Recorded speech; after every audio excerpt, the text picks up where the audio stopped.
us so much about how people are, living at the time, right? How so much how people are interacting at them, and what those different things might possibly mean for us in the future, right?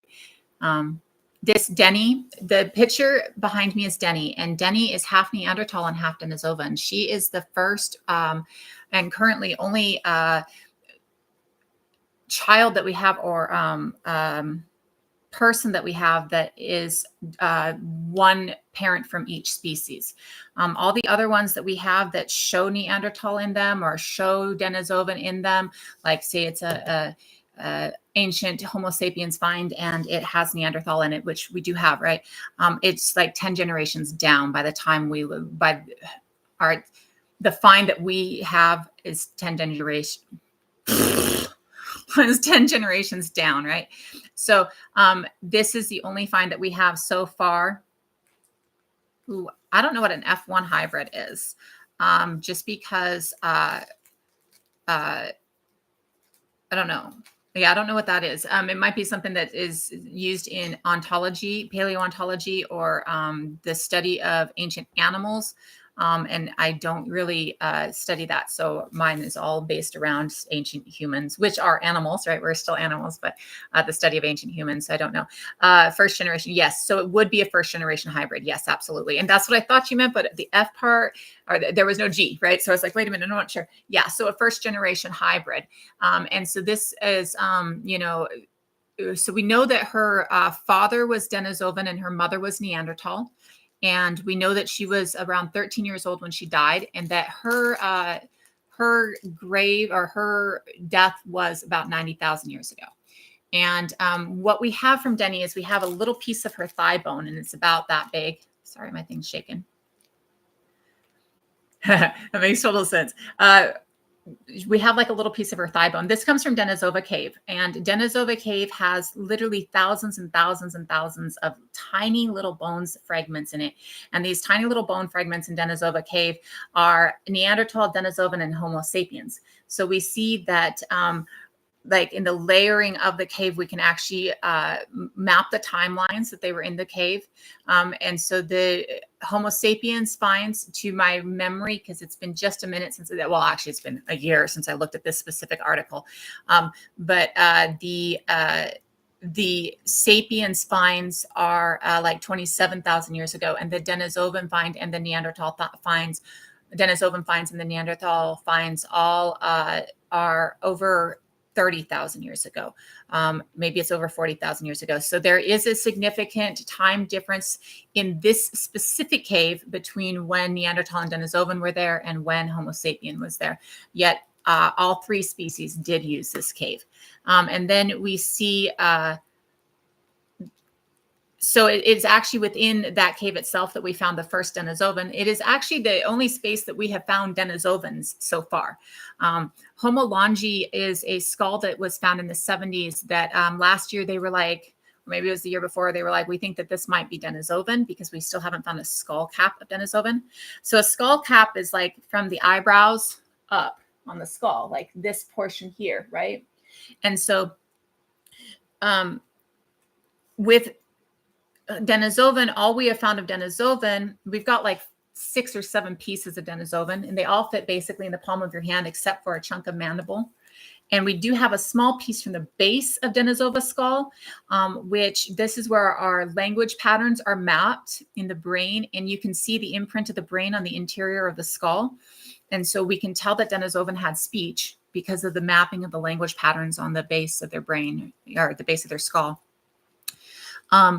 But since those are the only pieces that we have, we don't have a skull top. So we can't tell with Longi whether or not Longi is Denisovan. We can't get DNA out of Longi. And we haven't found that part of a skull for Denisovan. Cro-Magnon is the term for a specific guy in a cave at 40,000 years ago. And he actually looks like, the skull makes me think of the leprechaun from Lucky Charms. Like it's almost like a squished skull. And he is 30 to 40,000 years ago. it used to, when he was first found, be thought that he was, this ancient ancestor, right? Because we didn't think that we were too old at that point of time, right? We didn't think 30 to 40,000 years was too old for us at that point of time. Now we know that, our very first Homo sapien finds found in Africa, like Jebel Irad in North Africa, in Morocco, is like 300,000 years old. And so we know that Cro-Magnon is more recent, right? Cro-Magnon is actually somebody who's really at the end of the Neanderthal and Denisovan existence too. So Cro-Magnon himself is just specifically a specific skull that we have. And it's a name that kind of got translated to mean early humans, but that's not what it means. And it's also one of those things that many people in the paleoanthropology community are trying to end the usage of, because it's kind of, it's not necessarily a racist term, but it is based in race theory, right? And because it is based in race theory, it's one of those things that we want to try and steer clear of and try and do better on, right? Our field is the field that created race theory and debunked race theory. And so in our attempts as a field to try and ensure that people understand that race theory doesn't exist and that it's fake, trying to get them to understand that Cro-Magnon isn't actually, right? Which one, LL?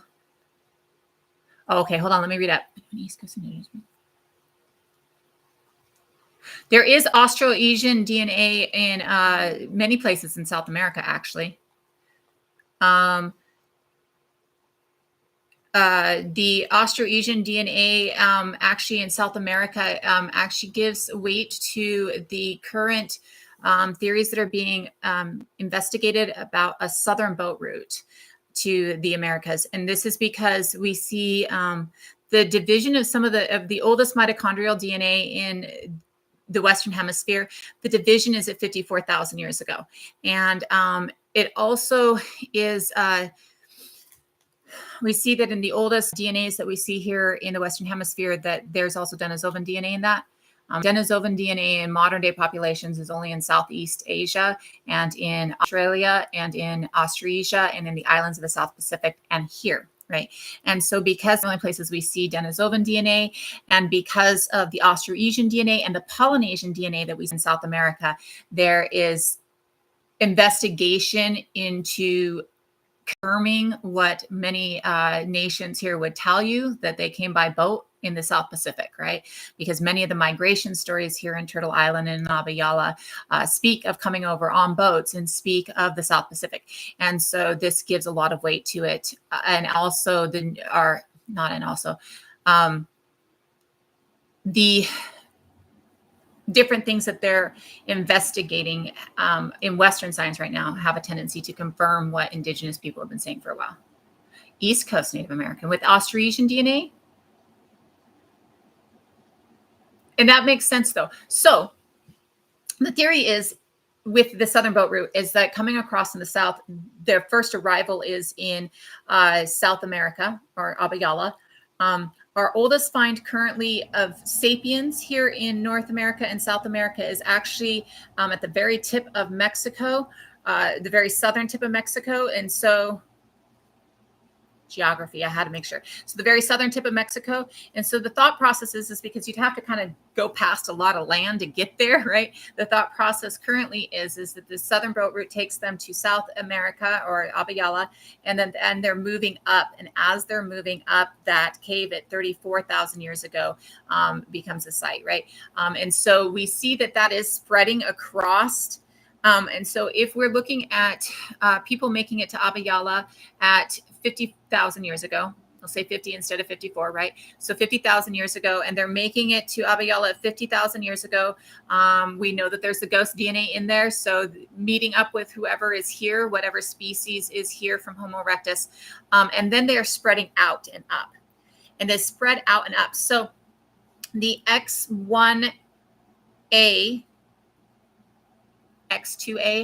X2A is a division that happens at 54,000 years ago from, Let me double check my thought process. I believe it is X2A. If I am incorrect, I apologize. But the split at 54,000 years ago from the X DNA that is in the Levant area. So that comes over, that DNA is in North America and South America. The idea is that it came over through the southern boat route, comes into Abiyala, and then moving up, it spreads out. And then as it's moving up and spreading out, when the Bering Land Bridge opens, when that ice-free corridor from 15,000 to 18,000 years opens, of course, we have people here whose migratory or migration stories actually talk about coming over. So there are nations here who actually come over on the land bridge. There are already people here, and there are nations here that when that land bridge is open are migrating back across that land bridge. So if that X1 DNA or X2 DNA is coming from Abiyala up into Turtle Island to go across the Bering Land Bridge into Asia, it's also going to spread across Turtle Island. So absolutely, it would make sense that people on the East Coast, just the East Coast of North America of Turtle Island, just because of the way that we're looking at it spreading out.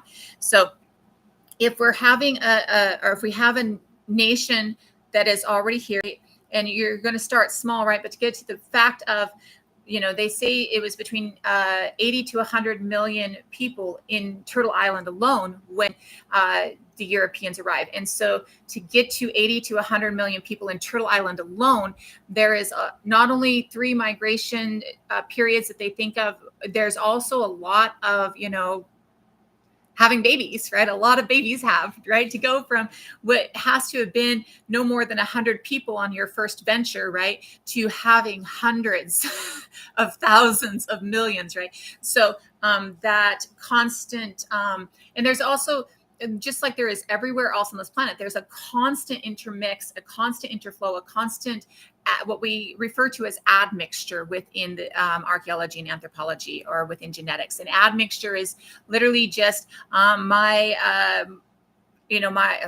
we'll use it for species actually. So admixture is like having Neanderthal DNA or having Denisovan DNA or having a ghost species DNA. That's admixture.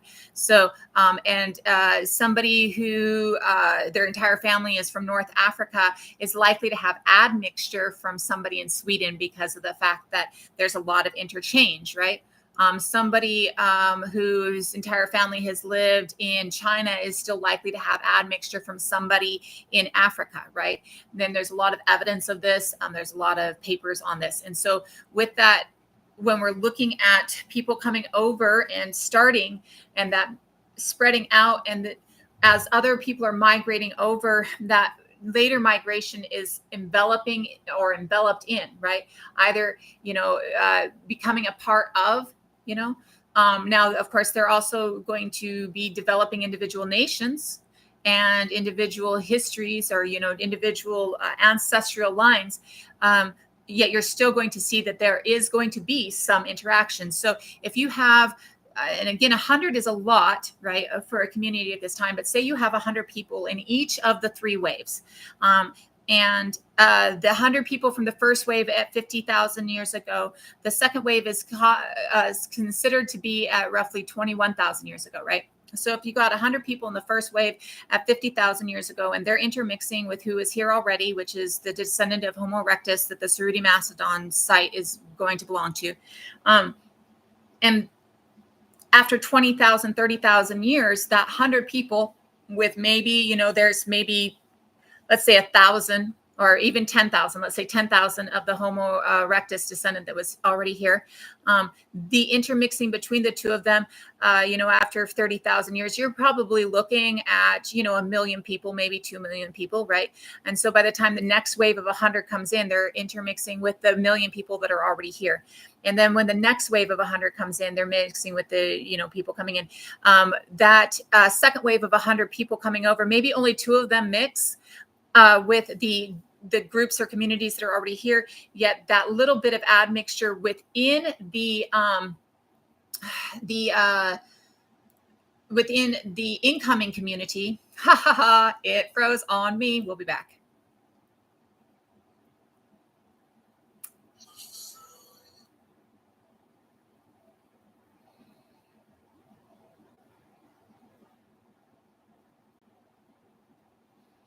I apologize. TikTok has been doing this to me incessantly over the last few weeks. Um, Let me get the picture back up behind us. I do apologize. It's been,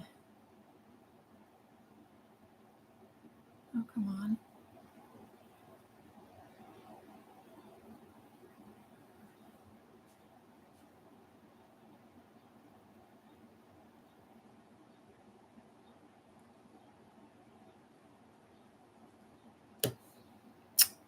Oh, let me see. Okay, this is going to pause me again for a minute while I'm trying to search for the picture back.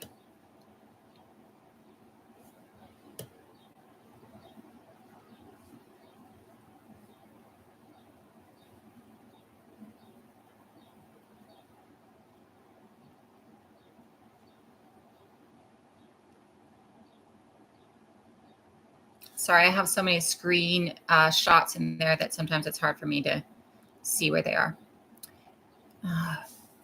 And I apologize. This is TikTok's been doing this to me a lot lately, and I'm not exactly sure what's going on, but that's what I'm trying to work with and trying to figure out, right? So if you have, 1,000 or 10,000 people, wait a minute, where was I at with that? If you have a couple million people who are here already, and you have 100 that come in, a couple of people in that 100 having babies with the million that are already here is going to bring that admixture into that community. And as that community grows from the 100 people into thousands of people, that admixture is going to carry on. So if we're finding admixture from Australasia in Northeast Turtle Island, that's most likely why.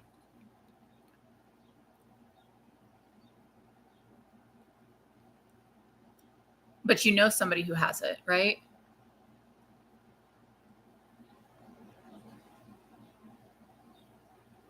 Because you're right. I haven't seen an article on Australasian DNA. Right. Yeah. I haven't seen any articles that are studying Australasian DNA in Turtle Island either, only in Abayala. But you know people that have it. And I always give weight to Indigenous experience over scientific journals, right? Like Indigenous knowledge and experience is almost always more factual than anything else, right? So I would state that whether or not we're getting articles on that, that doesn't mean shit, right? It just means that white people ain't caught up yet, right? The Europeans haven't caught up yet. That's pretty cool, though, and pretty fascinating. And it makes sense. It makes sense, right? Okay, and the Andes might be it too, because so the Andes is one of the spaces that we do have Australasian DNA. So it might be that he has admixture from the Andes, and that's where he's getting the admixture from Australasia, right? Thank you, thank you. Turtle Island is one of the many indigenous terms for North America translated into English. And Abayala is one of the many indigenous terms for South America, not translated.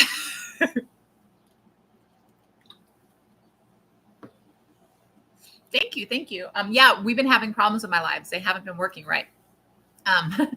This is actually the most that we've been able to have in a live.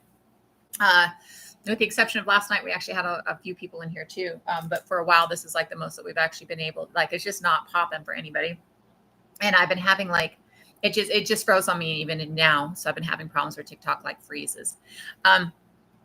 So when we're looking at that, absolutely. And it really just gives weight to all of the different migration and I don't know how I get it to the square anymore, but sometimes I get it to the square. And oh, what did I just do? Listen, I'm just so technologically challenged. We're just going to have to deal with it.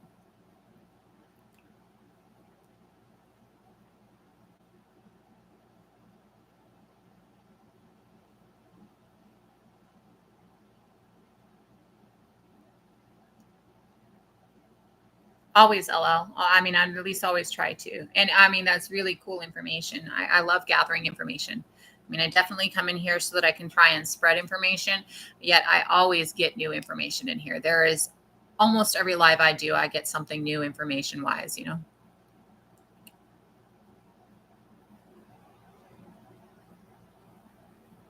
So again, Cro-Magnon is one person, one skull. That's the name. Like, so you know how we have Lucy and this girl here is Denny, right? So we name our finds. We name who, we give them a name.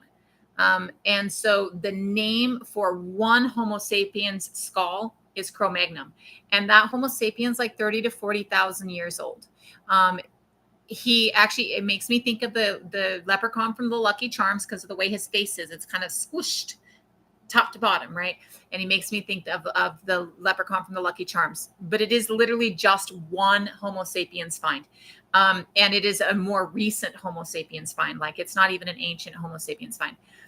Do we have evidence of Europeans interacting with North Africa or even South Africa or the Arabian Peninsula after they move up into Europe? Absolutely. It needs to be understood, and it's not frequently understood, that Europeans, those within Europe, are moving into Europe at around 50,000 years ago, right? There's some new evidence that puts us in one place in Europe at 54,000 years ago. But for the majority of Europe, it's the southern portion of Europe. And because the ice is still covering the northern portion of Europe. And at 50,000 years ago, we're moving into the southern portion of Europe. Every piece of evidence across the planet shows that we never stop moving, that as we're moving up, we move back, move up, move back, move up, move back, move up, move back, right? This is why out of Africa theory is debunked. What is debunked is that we made one movement out and stayed out. It's not that we came as a species or started as a species in Africa. It is the idea that we left Africa at 150,000 years ago, and everybody outside of Africa started speciating differently from everybody inside of Africa, and therefore everybody outside of Africa is more advanced than everybody inside of Africa. That is what has been debunked. The racism within it has been debunked, right? The racist thought process that states that Africa and anybody outside of Africa have different brain capacities, basically. So that has been debunked. All of Homo sapiens starting in Africa has not been debunked. And our current understanding is that there's never a movement out. There are multiple movements out and back and out and back and out and back. There's a constant. And if you think of us, you know this. When have we ever, to your knowledge, stopped moving? We are constantly moving as a species. We are constantly interacting with new space. We are constantly interacting with new people. This is something that's very fundamental to being Homo sapien. And it was very fundamental to being Homo erectus. It's something that we get from them. And it is a very fundamental base level thing of who we are. And so there is this constant movement. So yes, people in Europe at 40,000 years ago were still having interactions with people in Africa at 40,000 years ago. The important thing that I would like to note within this also is the fact that nobody in Europe was light until after 10,000 years ago. Like at 10,000 years ago, everybody in Europe is still, and the alleles for the skin are defined as sub-Saharan alleles. So we see that people like the first people in England have the skin tone of somebody in the sub-Saharan region today, right? The alleles for the skin of somebody, or skin tone melanin amounts of somebody in sub-Saharan Africa today. So when we look at that, we see that there is absolutely not, the adaptation for light skin comes later than the adaptation for light eyes. It comes later than almost every other adaptation. The reason being is we tend to think of, light skin is necessary for being in a less sun environment, and it's not. You can get vitamin D from many other sources. Low light means that you need to be able to see better. So our eyes adjusted first, right? Because light colored eyes are better for a low light environment. They allow more light in, and so they're better to see in a low light environment. And dark colored eyes protect from getting too much light in. Your eyes have melanin too. So this is just a melanin thing. And they protect from too much light coming in. So if you have really light eyes, I have gray eyes.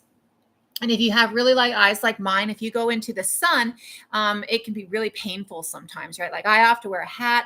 I wear glasses, so I can't wear sunglasses. So I have to wear a hat all the time because otherwise I get headaches from being in the sun. But I can see in low light. right? So the eyes adapt first, and then it takes several thousands of years for us to get lighter of skin. And at 10,000 years ago, we know that people are still extremely dark of skin in Europe. And at 5,000 years ago, you can see that roughly half of the population is becoming lighter of skin. And I do want to define in this that when we talk darker of skin and lighter of skin, we're not talking uber north West Europe, Scandinavian white, or sub-Saharan dark, right? We're talking a range of shades, the darker range of shades versus the lighter range of shades, right? So we're seeing that the lighter range of shades is starting around 5,000 years ago, where you're going to see roughly 50% of your population there. At 1,000 years ago in Scandinavia, there are still many people who are darker in shade. We see many famous Vikings, like Egil Skallagrimsson is dark of skin, and it states that in the sagas, right? Thank you. I do have great mods. I haven't even looked, like I have barely even looked at the comments. So when we are, but I do have some really top. Oh, I went again.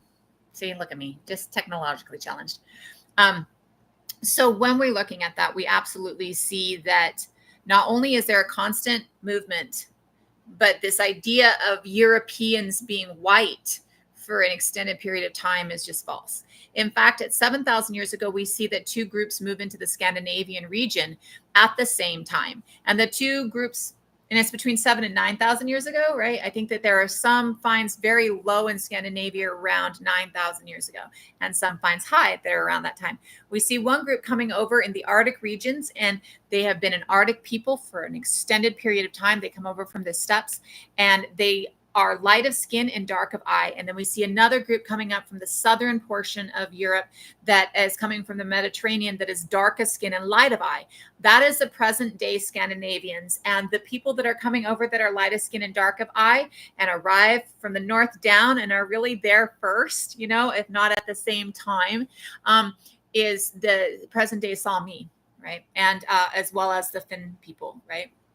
So when we're looking at that, it's really important to note things like this. Like, okay, so at 7,000 years ago, people coming up from the Mediterranean are dark of skin and light of eye, and people coming over from the Siberian area are light of skin and dark of eye, right? The light of skin and dark of eye are still roughly the same, right? Because they'd already adapted into the Arctic region. They're still roughly the same. Whereas the people who are dark of skin and light of eye have gone from being dark of skin to being extremely light of skin, right? Because that is some of our lightest regions of skin tone. So that took roughly 7,000 years for them to be able to adapt. They say that an adaptation takes 100 generations, which currently a generation is 25 years, right? They rate generation on how long it takes for your brain to fully develop, basically. So 2,500 years would be what it takes for Homo sapiens to adapt, right? And so, or to have one adaptation. And that adaptation might not be that adaptation is not going to like, so at 7,000 years ago, 2,500 years from 7,000 years ago, right? You're not going to see that the adaptation is the full level of the adaptation at 7,000 years later, right? So like, God, I'm so sucky at math. So at 7,000, people are moving up. At 4,500 years ago, they've adapted. So maybe instead of being really, really dark, they're medium dark, right? Maybe they're slightly brown or, you know, darker brown, right? And then at, 2,000 years ago, they're getting really lighter. So that by now we're looking at real light, right? So, and that's a possibility, right? That's a possibility. There's always, again, we have this really constant movement, right? Even in Turtle Island and Abiyala, which we tend to think of as being isolated, we see that there is still constant flow. There's backward migration. There's three, different, and of those three different, those are the three before 10,000 years ago, right? And we know that there are groups that came here after 10,000 years ago up in the Arctic regions. We know that there are people that came over like 7,000 years ago, boat hopping across the Arctic, right? So when we're looking at that, it's important to understand that there is a constant movement of our species and a constant interaction, interflow, and genetic flow, right? There's a constant genetic flow, right? Um, I don't know what you think isn't true, but in my chat, I require that you actually tell me what you think I'm not true about, right? You can't just say I'm lying, because about what? I've just said a whole bunch of shit. What is not true out of the 30 things that I just said? Give me an idea, right? So that I can give you the proof that I'm right. We do have like 100 people in here. And so I have not, I have not said what I typically say at the start of my lives. But now that we have a lot in here, let me go ahead and state that.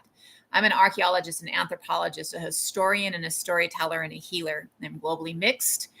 I am indigenous to Turtle Island and to many other spaces. And indigenous is the first language that I understood, the first knowledge that I knew. I come into TikTok to spread information because we live in a society where education is gatekept behind paywalls of $40,000 a year and behind language that's hard for people who have extensive degrees to understand. And so I try to come in and disseminate some of this information because knowledge is power that we don't have, that we should have. I'm coming in here in love. I'm coming in here because I am sick and tired of what we're all living in. We are under control of despots. This is a horrific time to be living in for every single person out there. And knowledge is power and will change that. Right? So it is a kindness and an act of love of me coming in. If you have questions that you want to ask, please ask. Please be kind in my space. Also, as I've stated, race has been debunked. The theory of race has been debunked. Racism still exists. Culture and ethnicities are extremely important. Race itself has been debunked. Do not use racism in my chat. If you are racist in my chat, you will be booted, you will be muted, you will be reported. I don't deal well with racism. And I don't deal well with unkindness. If you're going to be shitty to people, you can scroll on and find another place. And if you think that I'm wrong, you're welcome to think that I'm wrong. Please tell me. Say, Widda, you're wrong about this. Widda, that's incorrect. Widda, this article shows that fact isn't right. So that I can go, when is that article from? Is it 20 years ago or is it yesterday? Why do you think that information is different? Oh, wow, that's something new. I just learned. As I stated earlier, I learn in these as much as I teach in these, right? And that's important that I learn as much as I teach, right? Nice to meet you too. So when we are looking at these things and when we're talking about these things, it's important that everybody have this information. We live in a time and a space where everybody, legitimately everybody, right, is facing trauma, right? And don't get me wrong, white skin in the US comes with a huge fucking privilege, right? And a huge responsibility to others to utilize that privilege to change the effects of what is happening within our system and within our structure. And it's important for anybody who has lighter skin to acknowledge that. It's also important that you be seen too, right? Because of the fact that there is shit going on for everybody, right? Ha ha ha ha ha ha ha ha ha ha. I'll be back.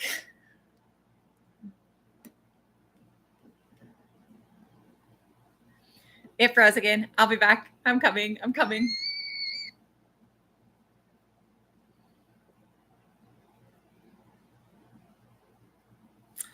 Yes. TikTok loves me right now. I don't know why. This has just been a constant lately. So it's important that we understand that everybody is in the shit.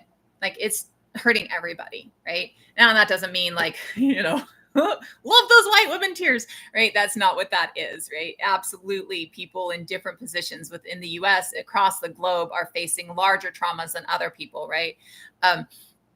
It is important to note, though, that this up here, this hierarchy, this thing that puts certain people in charge of everybody else, this is the problem. You're not the problem. I'm not the problem. The person sitting next to you is not the problem. The problem is those who think that they're in charge and those who think that they can control and those who are killing people in the need for control. Absolutely. The YouTube is that right there in Widda Ord. And I am currently streaming on YouTube. I do co-stream on YouTube just because of the fact that I know how this one will go, right? I get banned on here a lot. I have problems on here a lot. So I am over on YouTube as well. And you can always go over there and see if you've missed part of it. I keep all of my lives over on YouTube too. So you can go back. There's dozens of lives and you can go back over the last couple of years and see some of my lives as well. Right. So it's absolutely probably the better place sometimes. And also, if you're not getting notified that I'm going live, YouTube will notify you if you subscribe that I'm going live so that you can watch it in TikTok if it's easier to watch it in TikTok. But if it pops on your phone and it says she's going live on YouTube or they're going live on YouTube, then you can pop over to TikTok. Right. So when we're looking at these things, it's just really important to me that we understand that you're not the problem and I'm not the problem. It's not indigenous people in America that's the problem. It's not Black people in America that's the problem. It's not, it's not even most white people in America that's the problem. It's definitely some white people in America that's the problem. What the problem is this hierarchy, this thought process that I can use othering, teach you to hate your neighbor so that I can keep you underneath my thumb, so that I can keep making money off of you, so that I can keep exploiting you. And the people in power are looking for nothing more than to exploit you. And what they do to exploit you is tell you to hate your neighbor, is tell you that the problem is the indigenous people, is tell you that the problem is with Black people. The problem is, the immigrants. The problem is the houseless. The problem is people are trying to exploit other people. That's the problem. And people are using hate and othering and the ability to raise us against other people to do that, right? And absolutely. And I mean, I've said it before, I'll say it again. Ain't no culture, color, or creed without internalized greed at this point. We have been in this for 10,000 years. Violence and this concept is only 10,000 years old. The exploitation of others, this is 10,000 years old. We've been in this for 10,000 years. So after 10,000 years, there's no culture, color, or creed that does not have internalized greed within it at this point. Speak out in Irish Gaelic. It's translated from English into Irish Gaelic and then written in Ogham. And I have Step Up on my foot. And it comes from a song, actually. It's a beautiful song by Rising Appalachia. And the chorus of it goes, step up, speak out, show up, get loud. Step up, speak out, show up, get loud. And so I have speak out on my neck and step up on my foot for medicine. So when we're looking at those things, it's very important. I did mention that the theory of race has been debunked. So let me go ahead and tell you how and why the theory of race has been debunked. And let me also talk to you a little bit about why the theory of race was developed. So after people get from Europe to Turtle Island, after the Europeans start arriving in Turtle Island and Abya, of course, they first land in Abya, we see that their concept of othering based on religion. Let me explain othering a little bit first. Roughly 10,000 years ago, we see the start of our first cities and the start of our first god kings. These are cities based on agriculture. And the god kings are keeping their space in the hierarchy based on control. In order to control you, to make you feel like you need them for protection, they basically form a protection racket, right? What we would think of today as the mob. They come in, they say, well, we're going to protect you from the barbarians in the hills, but you're going to have to pay me so that I can feed my army to protect you from the barbarians in the hills. And using this othering, the barbarians in the hills are the problem, they form cities. This is our first instances of othering, telling you that it's something else that I have to protect you from so that you follow me blindly and give me everything you have. This goes from the barbarians in the hills are coming to steal your grain to that other nation state wants your art, wants something from you. So we have to protect you from that other nation state. So you need to give me all of your grain and you need to work your ass off so I can pay my soldiers and hoard everything so that I can go off and go to war against this other nation state so I can steal all their shit. So after nation states, when everybody is in cities, when it's a little bit harder to be able to do that, there are broad countries, we see that this translates into thought process of biological sex being the other, where we start to see within the ancient Greeks that women become the other. Women are the problem, women are weaker, and we start to see othering within society as opposed to between different societies. After the thought process of othering based on perceived biological sex, because there are three biological sexes and your external organs don't always match your internal organs, so perceived biological sex. After othering based on perceived biological sex, we see that this othering moves into religion.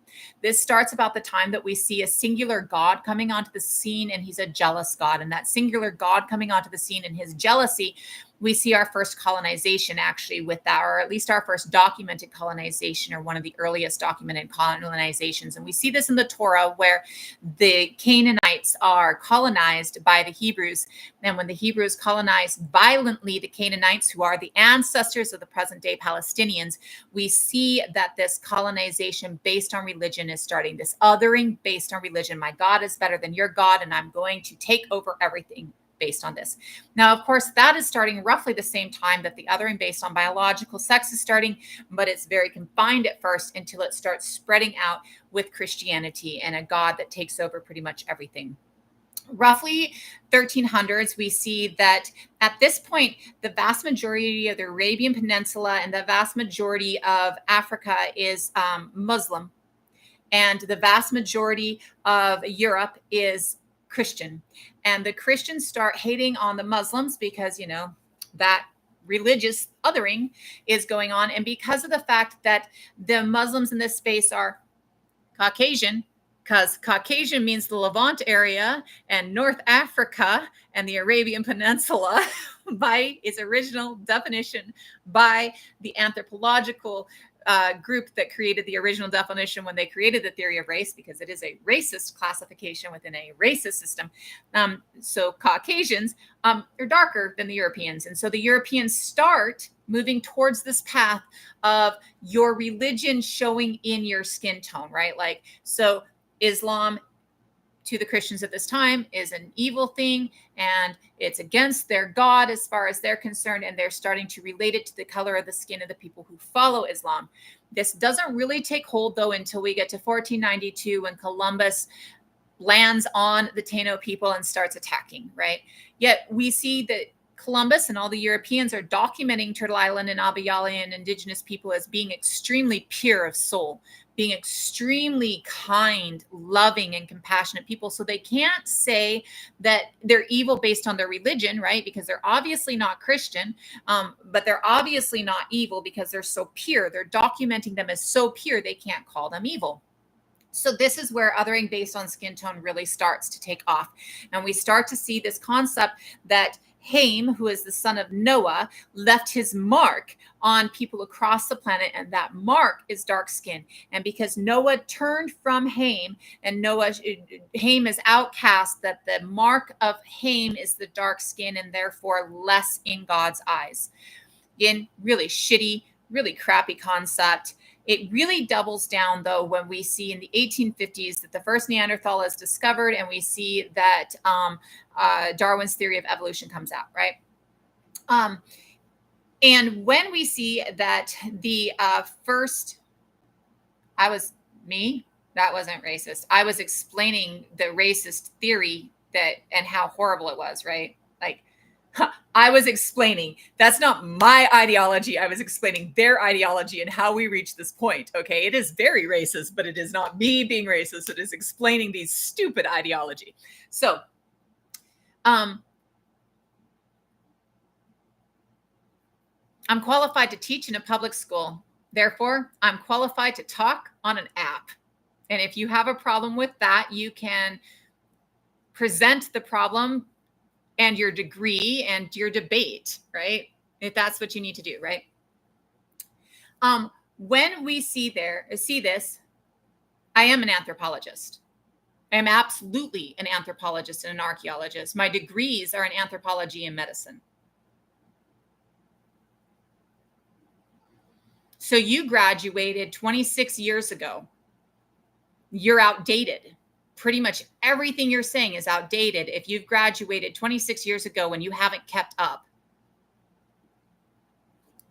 So when we see that this is happening in the 1850s, we see the discovery of Neanderthal, there's another species. What happens is they start to believe that humans are older than 6,000 years old. They start to see that the Bible isn't fact, right? And when they start to see that the Bible isn't fact, they need to find another way to justify the atrocities they committed. I think my biblical knowledge is like this. I've never been Christian. I've never wanted to be Christian. I've studied, I was Muslim as a child, right? So I have studied the Quran, but I've never been Christian, right? Like, so my knowledge of the Bible is like, I've read some of it. I've got enough information to, so I do know that Shem is like related to Ham and Noah, but beyond that, I really don't. So when we see them needing to justify the atrocities they've been committing, they start to develop the theory of race to justify those atrocities. And in the development of the theory of race, what they do is they decide that everybody who isn't light of skin is less evolved than everybody who is light of skin. And this is really, really just so that they can go, well, we can still enslave you. We can still harm you. We can still think that there's something wrong with you. They utilize the first discovery of Neanderthal and actually make what we've all seen, that really like hunched over, brutish figure of Neanderthal. And they compare that to people who are darker of skin. And they start to take measurements based on, calipers. They use paint swatches on paper. They use, can I stick a pencil in your hair, to determine what your race is. And they start categorizing people into different races. There's 5 categories of race, right, that are categorized within anthropology at this time. The 5 categories of race I'm not going to go into, but I will point out that Aryan and Caucasian are 2 different things in this 5 categories of race, and that Caucasian is literally North Africa, the Caucasus region, the Levant, and the Arabian Peninsula within the classifications of race, and that Aryan is Northwest European. So white is not Caucasian. This theory of race, as it develops again by old European white men who are trying to justify their atrocities, then becomes our next form of othering. And they use more artistic tools to define science. Their tests are really biased. There's a lot of confirmation bias in it, right? And so with all this confirmation bias and with not having really correct tools to do this, they've distinguished different races. And this carries on, right, until roughly 2015, when they do the whole genome project. The whole genome project is a global project. Anthropologists and archaeologists and geneticists are coming together, right? And when we're seeing anthropologists and archaeologists and geneticists coming together for the whole genome, what they're doing is they're using both ancient DNA, which is something that we have developed the ability to use in 2010, and they use modern DNA to map the whole genome of Homo sapiens.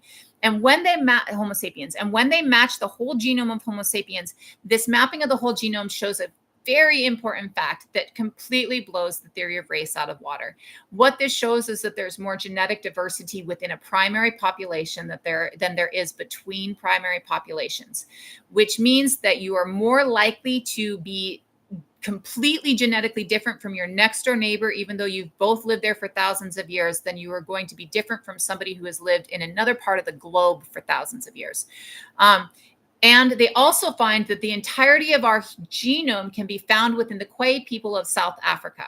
So the entirety of the human genome is seen within the Kwe people of South Africa, which means that they have all the genes that we could possibly have. And then we see, and I'm going to use some small numbers to explain it, yes, they are going on DNA they have or they're getting, right?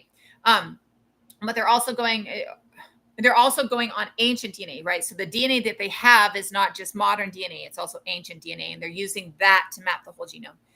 Using small numbers because it's easier for me, if we have 100 genes for the whole genome of a Homo sapien, and every human has 25 genes. I have genes 1 through 25, and maybe I'm a Kwe person who lives in South Africa, I have genes 1 through 25. My next door neighbors has genes 75 through 100. I, as a Kwa people in South Africa, have lived here for millions of years, or well, 70,000 years at least, right? But probably more like 2 million, or not 2 million, 200,000, right? So I've been here forever. My genes are 1 through 25, but somebody in Sweden also has genes 1 through 25. So I am more genetically similar to somebody in Sweden than I am to my own next door neighbor who has been there for as long as my family has been there. Now, when we look at this, it makes sense. We all know that inbreeding is bad for our species. We all know that when we inbreed, we bring up mutations that cause toxicity to our survival. We see this with the Habsburg jaw. We see this with the end of, like we see what happened to Tutankhamun, right? This huge amount of inbreeding will absolutely cause genetic mutations that really will kill off an entire family. If we are constantly interacting with people who have the same genes as us and we're having babies with people who have the same genes as us, we're causing mutations, we're inbreeding. So it makes a lot of sense on any like base level logic that we're not inbreeding. We see that you have more genetic difference within a primary population than genetic difference between primary populations, and this itself debunks the theory of race, because the theory of race states that there is more difference between than within. So the Whole Genome Project really tosses the theory of race out the window. So we know that race doesn't exist. We also know a couple of other facts about this. We've probably all heard how Black people in America have higher risks of heart problems. Yet within the last 5 years, we've discovered that that has nothing to do with their genetics and everything to do with redlining. So Black people who have been redlined in the United States have a higher risk of heart problems because they have been redlined into areas that have chemicals that create heart problems. We believe that, Turtle Island Indigenous people, Native Americans, have a higher prevalence of diabetes.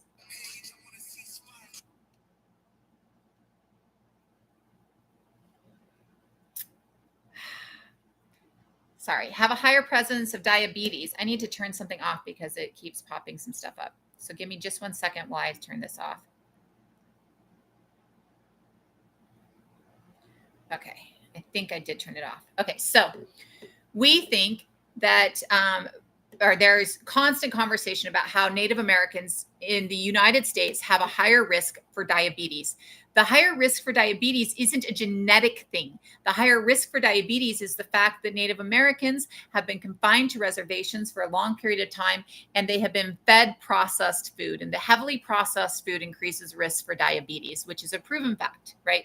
So we know that it has nothing to do with the genetics and everything to do with the situation, with the environment, with the chemicals around, and with the way people are placed. If all you are ever eating is highly processed food because you can't get a hold of anything else, then you're going to have an increased risk for diabetes. You're going to have an increased risk for a lot of things, right? You're going to have an increased risk of being overweight. You're going to have an increased risk of many other health problems because you're not getting good nutrients. We also know, it's been known that Turtle Island Indigenous people, Native Americans within the United States had, and within Canada, had many studies forced on them having to do with nutrition.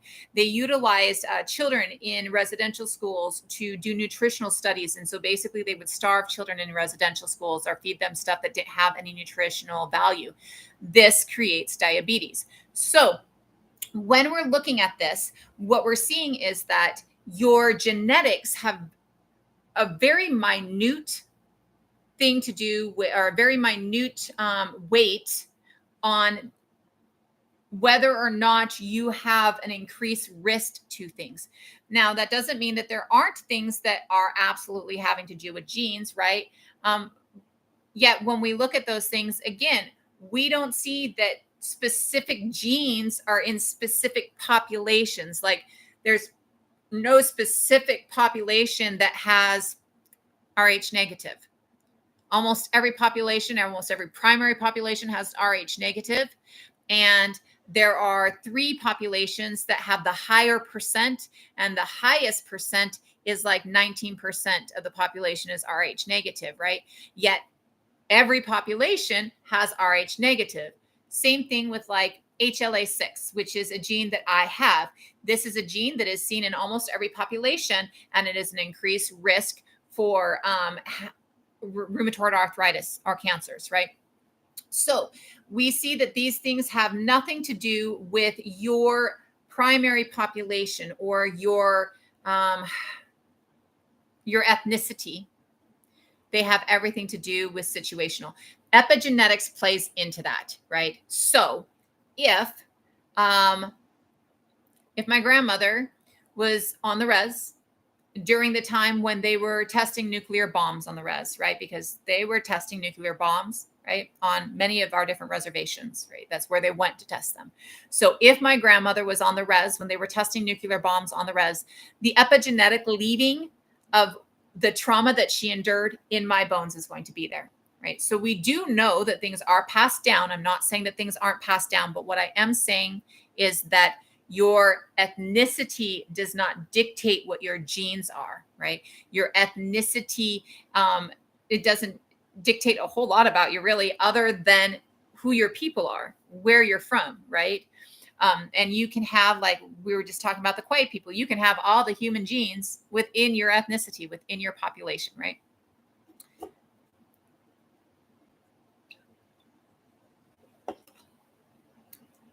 I mean, don't get me wrong. I hate and I don't like her. The alt-right is really disgusting to me. Yet she looks nothing like her. She's way more beautiful. This is Denny. Denny is a 13-year-old from 90,000 years ago. Okay. She's half Neanderthal and half Denisovan, and she has nothing to do with your alt-right uck. So we can keep the alt-right uck out of here. Why would you insult Denny by comparing her to that nasty ass, right? Like, why would you insult this beautiful child by comparing her to one of the worst people of our time, right? So she is half Neanderthal, half Denisovan. She's the only first generation hybrid. Thank you for that term earlier. First generation hybrid. We don't usually use it within human evolution talks, but I think that that's awesome. Yes, absolutely. There were dark-skinned Neanderthals. Again, when we were talking about skin tones, we are looking at ranges. We're not looking at. So if we talk about Neanderthals being lighter as skin, we're talking that Neanderthals are going from probably light brown to medium brown, right? We're not even talking about ultra white. We're talking light brown to medium brown, right? And when we're talking about darker skin, we're going from dark brown to medium brown, right? We're not talking about, everybody just being darker brown, right? It's just, it's a range, right? We have been piercing our bodies since the Neanderthals. We have been decorating ourselves. Self-decoration has to do with having a conscious, like when you are being conscious, right? When you have a consciousness of self, the id, then you start expressing self, right? And so the consciousness of self, the id, is why we get cave paintings. It's why we start painting our bodies. It's why we start decorating our clothing. It's the id, it's the I am. And because I am, I'm going to make my brain reflect my exterior, make this look like this, right? And so piercings, tattoos are 35,000 years old. The oldest evidence of tattooing we have is in a cave of France at 35,000 years old, or 35,000 years ago. So this decoration of self, of piercing, of tattooing, of painting, of braiding, this is older than we are. We absolutely see that this comes in Neanderthals before it comes in us. And we see that things like cave art predate us because we see cave art comes with Homo naledi. So the consciousness of self, the id, the I am, that gives me decoration of self, that externalizes the internal, because that's what this is. This is an external of the internal that predates us. And we know that Neanderthals were piercing their bodies. We know that the piercing of the body, the tattooing, and the self-decoration goes back at least 100,000 years.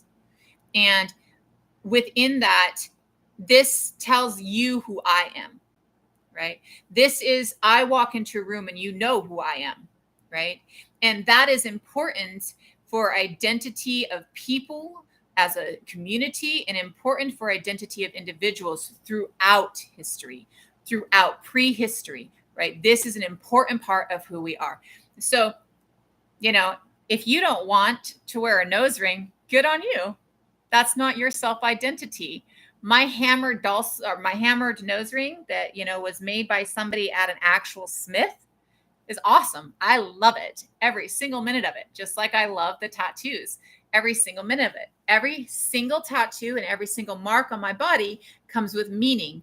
It's about connection. It's about channeling my ancestors. Is about bringing forth knowledge. Every single mark on my body. And that's what you should be doing as well. Because when you can reflect your internal as your external, you tend to be more comfortable in self. You have to explain yourself less to people. And you have to deal with less people you don't want to deal with. Because anybody who has a problem with my nose ring ain't going to walk up to me and talk to me on the street. They're just going to come at me and fucking chat live because they don't got the courage to do it on the streets. Right? I have not Tasha, but I can do that now. Yes, I do mean that they were doing art before modern humans exist. So let me touch on that really quick. And I need to do a video on this. I was asked to. Unknown Cave of Bones on Netflix goes over Naledi. And Naledi is a find from 5,000 years ago to 235,000 years ago. They're a species from South Africa, from Johannesburg, in the Rising Star Caves outside of Johannesburg. Naledi means star. They are a species that actually shows gives proof and weight to the fact that evolution isn't linear. Their lower body is expediently bipedal like Homo erectus, but their upper body is Australopithecine like Lucy, but their brain case is our brain case. This brain case doesn't come around until about 40,000 years ago. Starting at 90,000 years ago, when we start having identity and we start having art and we start having those things, our brain starts changing shapes. So brains for all Homo species start like this, and then ours moves to this. This is called a globular lobal brain. This globular lobal brain is why they think that we have the intelligence that we think we have, the malleability of brain, the malleability of knowledge that we have, right? So we see with Homo naledi that they have that brain. That they have, it's small because their upper body is Australopithecine, so their brain case is small, but we've since proven that the size of your brain is not your intelligence, it's the shape, right? So they have the same shape that we have currently, that globular lobal brain shape, and that globular lobal brain shape is contributing to the fact that they have art. They have cave art and they buried their dead. And this is, we're not solidified as a species until 125 to 130,000 years ago. So this is before we solidify as a species. And 335,000 years ago, this is before we think that we were even on the scene at all. So Naledi is an amazing find. And again, Unknown Cave of Bones is on Netflix. And Lee Berger, who is the head paleoanthropologist, he's pretty famous. He's a really cool guy. He is the one who he's the head anthropologist on the site. But let me go into the 7 ghost species really quick because that was asked. So we have 7 species that we know of that we lived alongside. The 7th is very recent, within the last 6 months. So before I go into the ghost species, let me go into those 7 species really quick. And I'm going to go into them in the order in which we found them. The first one that we found is Homo neanderthal, and we found them in the 1850s. It took us, 160, 200 years, 160 years or 150 years to find the next. The next one that we find is Homo florensis on the island of Flores in Indonesia. This is in 2003. There are hobbit species. They're about 3'5" at their height, and they have big feet. It's really, really cool. And the anthropologist who discovered them, who has been in the island of the Philippines for the last 20 years researching them, is actually looking into the indigenous people have reported sightings within the last 50 years of Homo naledi, or not, of Homo florensis. And so that anthropologist is actually looking into the idea that florensis might actually still exist. After florensis in 2003, which was a huge wake up for us, oh my God, there's other species. And you had to cross water to get to the island of Flores in Indonesia. always. It's never been something you could access by land. So they had to cross water to get there. So this was just a huge, like, whoa, wait, what? And then in 2010, Svante Pablo has used polymerase chain reaction to sequence the full genome of a Neanderthal. And in his ability to sequence the full genome of Neanderthal, they start sequencing and doing DNA in a whole bunch of bones. And in that, they find the fingertip phalange, very tip of the finger, of a whole new species in Denisova Cave, who we know of as Denisovan. Naledi being, this one behind me, not Naledi, Denny being half Denisovan and half Neanderthal. We don't have a whole lot of Denisovan yet. We really mainly have their DNA. After we find Denisovan in 2010, we find Naledi, who I was just talking about, in 2012 in the Rising Star Caves in South Africa. A few geologists who were exploring the caves actually found them. And then in 2018, in 2020, an article came out. So it means they probably found them in 2018, 2017, but the articles didn't come out until 2020. They found Homo luzonensis on the island of Luzon in the Philippines. And then they also reclassified a skull that they had found that they had attributed to Neanderthal before, but they now don't think is Neanderthal, that is in China, in the Long Cave in China. And we named this Homo longi. Long means dragon. So this is the dragon man that you probably saw over the news a couple years ago. We do not know yet whether longi is actually Denisovan, because we don't have a skull cap of Denisovan and we don't have DNA from longi. And then in the last 6 months, we had a final find that just came out. And this one, it might upend everything over the next couple of years. And I'm going to actually, if you are following along on YouTube, I'm going to go ahead and pull this one up over on YouTube. On my website, and you can see it if you're on YouTube right now, under bibliographies, there's a tab that says New Humans.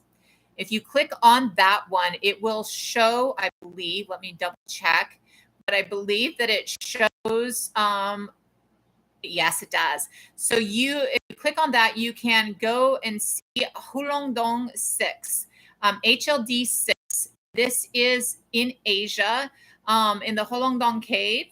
And it may upend everything because it has a flat face and a remnant of a chin, and it's 300,000 years ago. So at the same time, we're seeing Homo sapiens in Jebel Irod in Morocco and North Africa. We are seeing this other species that has similar features developing in Asia. We are the only species that we know of that has a chin. The only species that we have found that has what we call this mental eminence down here. This is why we are sapiens, because sapiens means wise, right? So from the statue of David, we get sapiens, or that's like how they took it. Like, oh, well, that's from statue, you know. So we are the only species that has the mental eminence on our chin. Hulongdong 6 has the start of a chin. They have a flat face. And we don't have any other species that have a flat face either. So Hulongdong 6 actually seems to have some of the characteristics of sapiens. We don't know, how that relates yet. That's going to be something that is really going to go, really going to be something we look at, right, as we're moving on, right? And it may change and upend a lot of things. We may be talking in 6 months about a whole different thought process, right? So those are the 7 species that we've seen in the fossil record. 2 of those species that we've seen in the fossil record, we can see fragments of their DNA in ours. A couple of different genes in our genome. We just talked about how you can see the entirety of the human genome in the Kwe people of South Africa, right? Kwe is the more appropriate, or San is the more appropriate term. KHOSIAN is a slur, and so it would be best not to use that word when we're talking of these people. It would be best to use Kwe or San when referring to them. So when we're we don't know why we have chins. We have no fucking clue. None whatsoever why we have the chin. But it's there, So we see little pieces of genes from Neanderthal or Denisovan within our DNA. Everybody on the planet except for the Kwe people and the Yoruba people have Neanderthal DNA. Everybody in Africa, except for those two communities, everybody across the planet has a minimum of 1% up to 5% Neanderthal DNA within their DNA. The Kwe people and the Yoruba people actually have 3 ghost species in them instead of having Neanderthal. A ghost species is when we see a tiny fragment, like we see Neanderthal, tiny fragment within our DNA, but we haven't found the species in the fossil record, so we don't have a full genome to compare it to.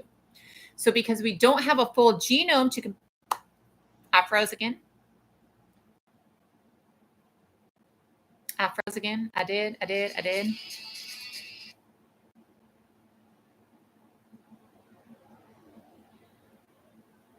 At least it didn't kick me completely out. Like it just popped me back into my page. So, we have tiny little fragments of DNA in our DNA that we have not found the full genome in the fossil record. So we have tiny fragments of Neanderthal in our DNA, but we found the full genome of Neanderthal in the fossil record. So we can say this gene is a Neanderthal gene. We also have tiny fragments in our DNA that we don't have a full genome to compare to. So we call them a ghost species. We know they were there because we see the ghost of them in us, but we haven't found them in the fossil record and we haven't found their full genome yet. So within the Kwe and the Yoruba people, there are 3 ghost species. Within the Australian Indigenous people, there is a ghost species. In the Turtle Island Indigenous people and Abayalian Indigenous people, there is a ghost species. There is a ghost species that we see in Neanderthal and Denisovan that we do not see in us. And then the article that is on my page that talks about HLD6 identifies a 7th ghost species, yet I haven't traced where they see that ghost species yet. I would assume because of the fact that this is a cave in China, that they're probably tracing that ghost species to people in Asia, but I have not seen where they're tracing it to yet. So my assumption is not fact. It is my assumption. Don't take it as fact. When I find out, I'll let you know. So this means that we have 7, and I call them cousins within our fossil record. And we have 7 cousins that we haven't found in our fossil record that are ghost species. So this leaves us with about 14 other peoples, groups of humans that we lived alongside. All of these would be under the genus Homo, because the genus Homo, starting with Homo erectus, meaning human, that's what the genus Homo means.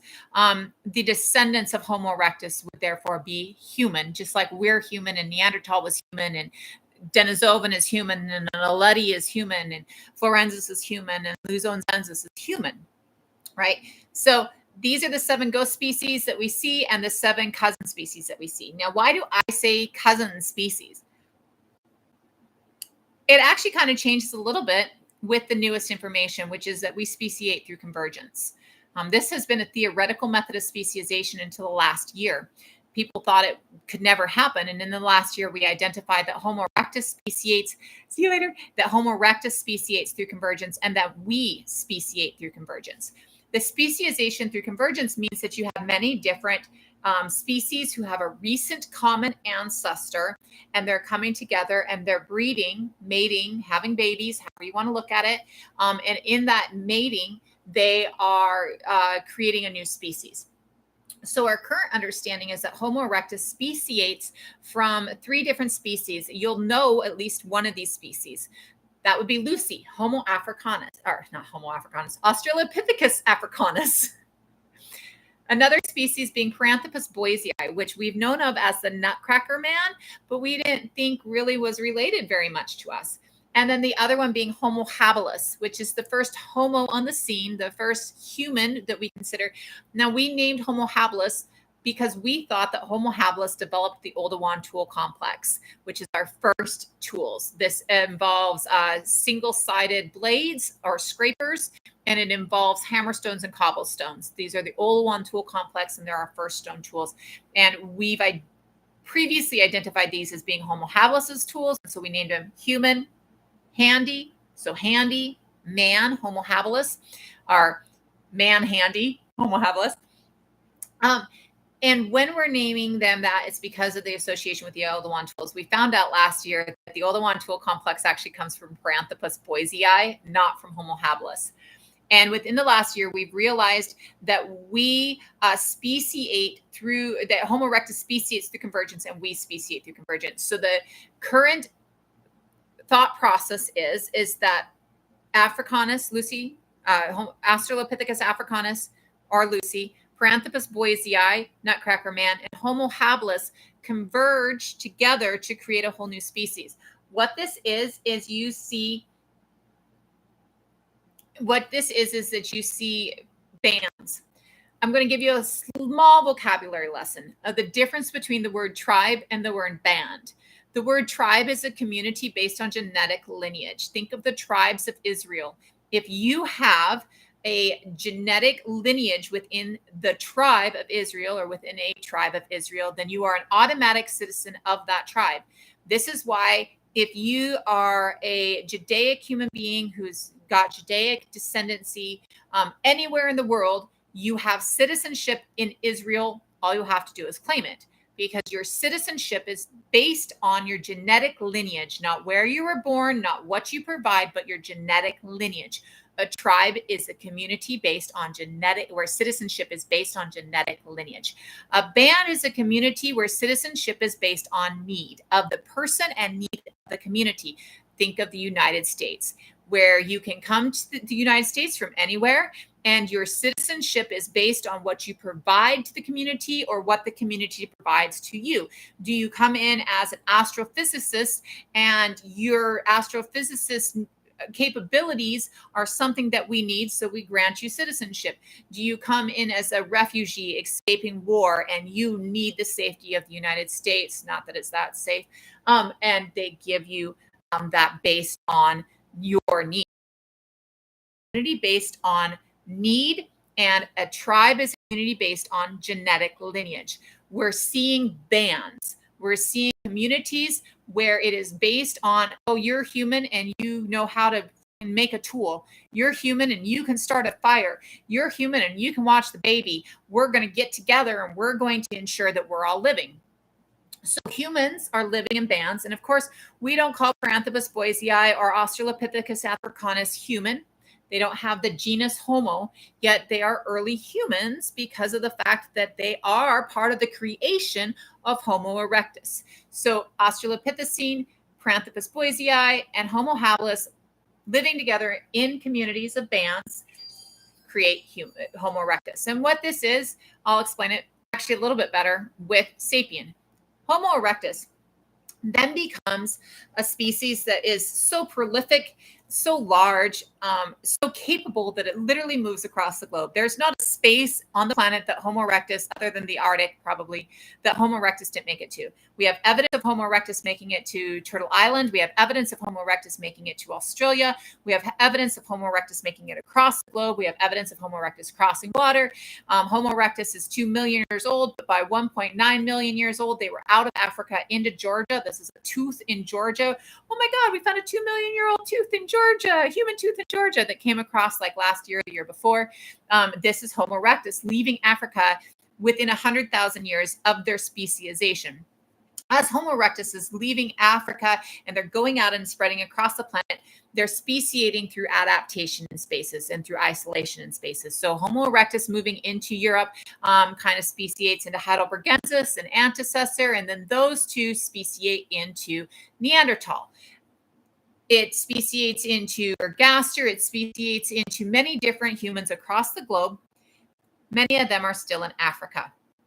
And the species, and again, we're constantly moving back and forth, back and forth. The only species that doesn't really seem to make it into Africa, and they still do make it into North Africa, right? Like in the very northern points where the where the Arabian Peninsula actually connects, right? They're still making it into that space.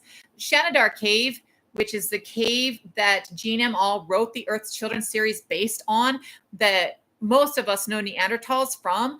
Shanidar Cave is in the Levant. It's in Iraq, not the Levant, in Iraq. It's in Iraq, right? So it's in the Arabian Peninsula.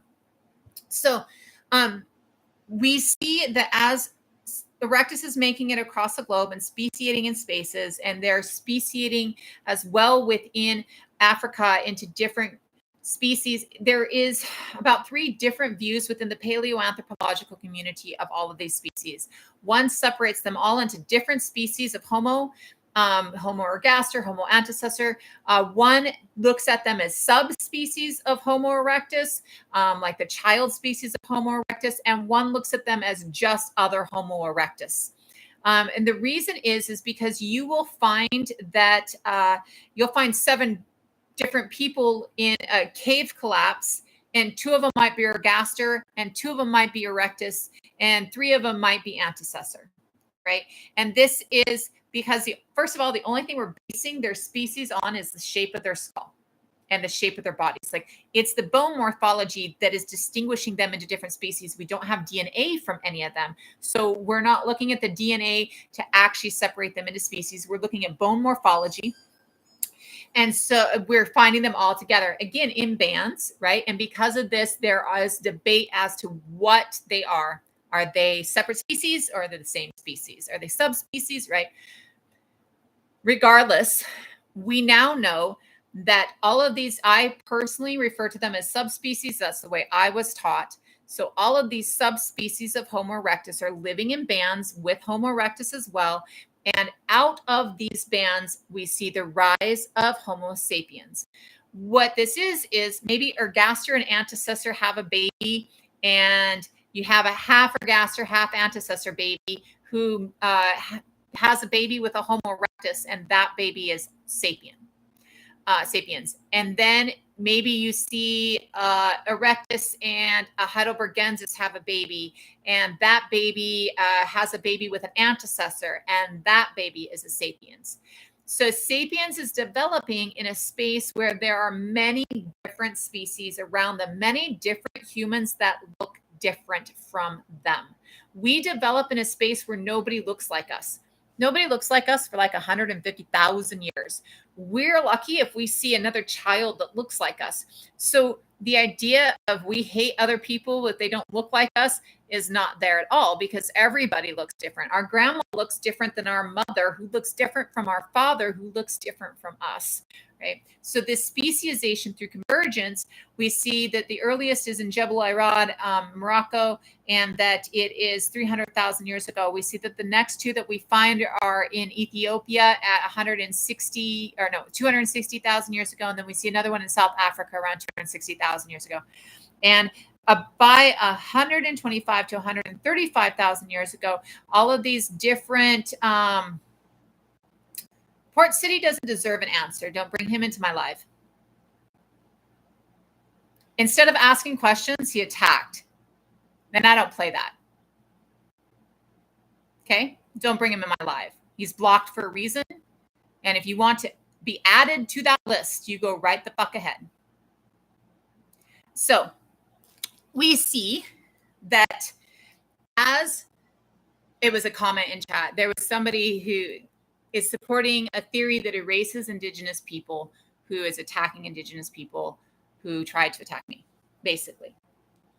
So when we are looking at this speciation through convergence, we see that originally, you might have 2 or 3 sapiens up in North Africa, and 2 or 3 sapiens in East Africa, and 2 or 3 sapiens in West Africa, and 2 or 3 sapiens in South Africa. After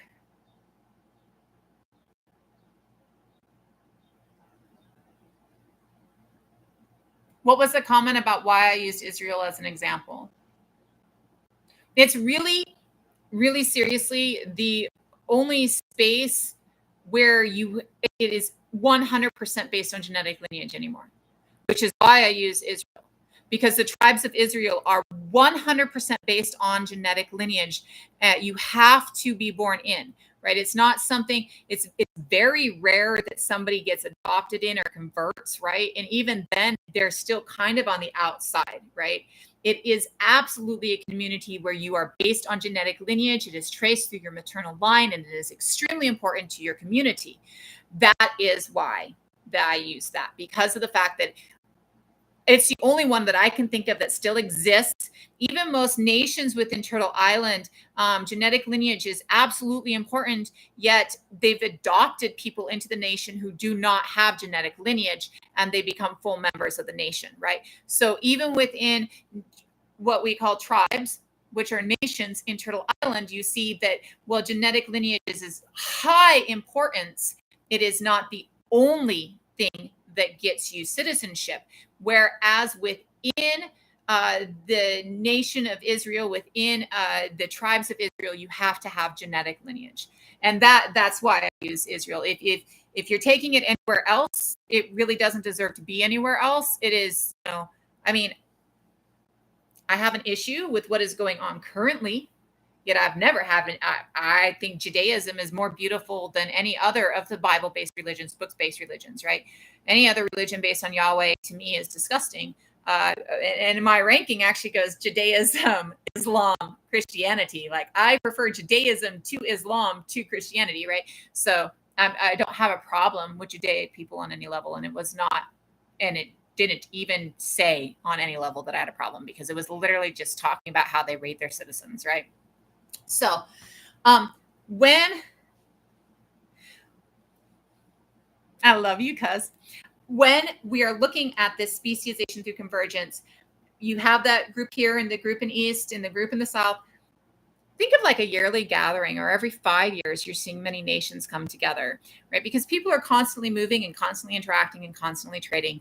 So as these communities of sapient appearing people are growing within communities of many other species, and these communities are all interacting and coming together. When I come into a new band and I see somebody that looks at me and I'm like, hey, you look like me. Nobody else looks like me. That's cool. You look like me. You got a chin. I got a chin. Hey, your chin's cool. I like your chin. I like my chin. Grandma doesn't have a chin, right? So this is how we come together and we converge, or we become a solid species, right? So at about 125,000 years ago to about 135,000 years ago, we see that we solidify as a singular species. We are mating with each other instead of mating with outsiders all the time, right? We are still mating with people, not outsiders, other species. We are still mating with other species. And we see that throughout our genetics, as we just talked about, right? As we do that, you see that we have already left. Like, our earliest sapien finds in the Arabian Peninsula are at 150,000 years ago. From 150,000 years to 50,000 years ago, Homo sapien and Homo Neanderthal are living together in the Arabian Peninsula. They're sharing ideas. They're sharing tool usage. There's literally two caves that are a 5-minute walk from each other that you see for 100,000 years. Neanderthal live in one and we live in the other. And we're interacting and we're coming together and we're teaching each other. This is where we learn art from the Neanderthals, and where we learn identity from the Neanderthals, and where we learn burial from the Neanderthal. So we see that by 125,000 years ago, we've solidified as a species, speciating through convergence. Because we speciate through convergence, because we speciate in a place where our parents look different than us and where our grandparents look different than us. We froze again. Hold on. I'll be right back.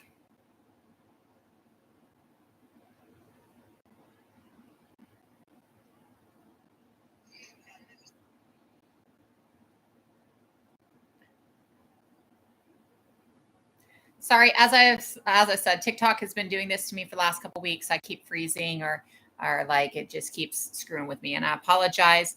Let me make sure that I have this turned off. Okay. So as we're coming together in a space where there's so many different people around us. Everybody looks different, and because everybody looks different, we don't look at differences as a bad thing, right?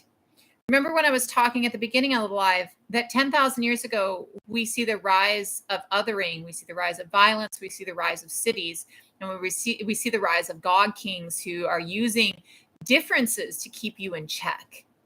We don't look at differences like that naturally. That is something that has to be indoctrinated into us. Naturally, we're biologically communal and biologically nurturing. And that communal and nurture doesn't look at your heavy brow ridges and goes, "You're a Neanderthal, get away from me." Right? That community and that nurture goes, "You're a Neanderthal. I bet you know how to paint a cave better than I do. Can you teach me?" Right? You're different. I bet you know something new. You're different. I bet you can teach me something. I'm a curious species. I really enjoy anything new. That is why I've made it across the globe. That is why I have a cell phone, because I took Homo erectus Aspire and saw different here and different here and different here and adapted and changed and grew. And then I got all of that ability from other humans teaching me, showing me, right? So God Kings are about 10,000 years. God Kings really show up in the beginning of our first agricultural based cities. And it's really having to do with maintaining a hierarchy and maintaining control. And narcissism. I really believe that the God Kings are narcissists. And I really believe that because when you look at their childhoods that they've documented are almost always the type of childhood that creates narcissism in somebody. Narcissism typically comes when your parents have abandoned you. And you've, after that abandonment, dealt with a lot of cruelty or brutality, right? And so when we look at the first God Kings, Sargon is the first recorded king that we have, and Sargon is a God king. And Sargon's rise actually comes, and so Sargon is recorded well after he's gone, right? But still, he's the first one we've actually recorded, right? And Sargon's rise, they talk about his childhood, which you're going to find this story extremely familiar. Sargon was put in a river, in a basket, to float down the river. And he was pulled out by a sustenance farmer, somebody who gardened and farmed. And that sustenance farmer raised him. And Sargon came to the realization that his mother was the river goddess. And that's why he was in the river when it was pulled out. So abandoned as a child, raised sustenance farming. And at this time, and still today, sustenance farming is a very hard life. Hunter-gathering is an easy life. Even today, hunter-gatherers, the overachievers in a hunter-gatherer society work 16 hours a week in total. Most people work 8 hours a week to sustain the entire community in a hunter-gatherer community. Yet, as a sustenance farmer, you are literally waking up every morning before the sun rises, because you have to keep things, you got to, as we were talking yesterday, you have to continuously nurture the crops because you've ripped out all the nurturing around the crops, right? Absolutely. So we see that hunter-gatherer culture is actually a lot more healthier. It's a lot less work. So sustenance farming is an extreme labor, and there's a lot of starvation in sustenance farming, right? There's less food in sustenance farming than there is in hunter-gathering. So it is very likely, and it's not necessarily described in, it was just that he was poor, that the man who pulled Sargon out of the river was poor, right? So you're talking about a childhood that has a lot of lack in it, a lot of lack of food in it, a lot of lack of, I mean, maybe he had a lot of love, but didn't have a lot of food. He had a lot of hard labor that he had to do. And so Sargon then decides that he is the son of a river goddess. So Sargon is now, holy. There's something magical and special about Sargon. This is MPD. It's like classic MPD. And then Sargon gathers together, his gangs of his friends and starts creating the city. He takes over and rules the city. He gathers community together and makes the city, right, where he's in charge, right? So we really see within our first God King that narcissism is really present and really prevalent within that. We see within that, again, we were talking about in the beginning of the live, and again, you can watch it all on YouTube so that you can see from the beginning. When we're talking about that, we see that this rise of othering coming out of that, it's a method of control. Think of an extortion racket. Think of the mob. You have to pay me to protect you, right? I got to give you somebody, tell you that I'm protecting you from somebody. So I've got to give you somebody to other so that I'm protecting you and keeping you safe, right? So that you're paying me so I can abuse you, but make you fear that somebody else is going to abuse you more. So we see that rise of violence and that rise of othering and the rise of Western-based agriculture really all come together. But we see that we do not have this concept that if you look different, I hate you until then. And really, it comes in that indoctrination, that manipulation, and that control, right? It comes from that need for somebody to control us, right? Um, we didn't do sustenance farming here like they do sustenance farming. So sustenance farming is monocrop agriculture, subsistence farming, monocrop agriculture, where you're ripping out the entire biome and you're planting one crop. There is gardens, tended gardens from north to south, east to west in Turtle Island. Not your bad, not at all. I'm just clarifying, right? There are tended gardens north to west, east to south, north to west, east to south, north to south, east to west in Turtle Island. It's all sustenance. I think that's it. I'm shit at spelling those, but I do think that you have it correct. It is, but the tended gardens that we have north to south, east to west here in Turtle Island and in Abiella, like they just proved that the rainforests were all created by indigenous people, right? These tended gardens, they provide really everything we need, right? And they are agriculture, 100%. Thank you. You're probably right. 100% agriculture. And there are absolutely agricultural things that we did, like rice is something that was grown here, a lot. And you see that it actually, a lot of it actually comes from here. So you see huge like rice fields and stuff like that. So you're going to see stuff like that. The difference in that is we didn't go in and rip everything out and replace it with something.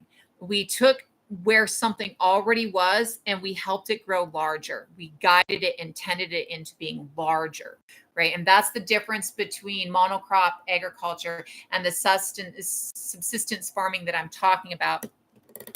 Yeah, I knew that there was one that was here. I just couldn't remember which one of it was.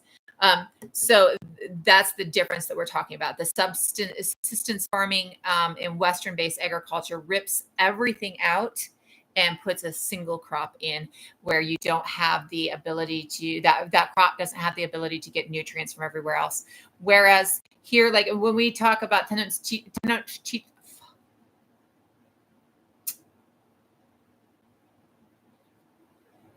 it's not going to work. Tenochtitlan land is a horrible, horrible, horrible pronunciation of that word. And I apologize, but I cannot get it right now. What we see there, that there are aquaponics actually throughout that area. It was all a huge lake, in the center of a lake, and there were aquaponics all around the lake. So this is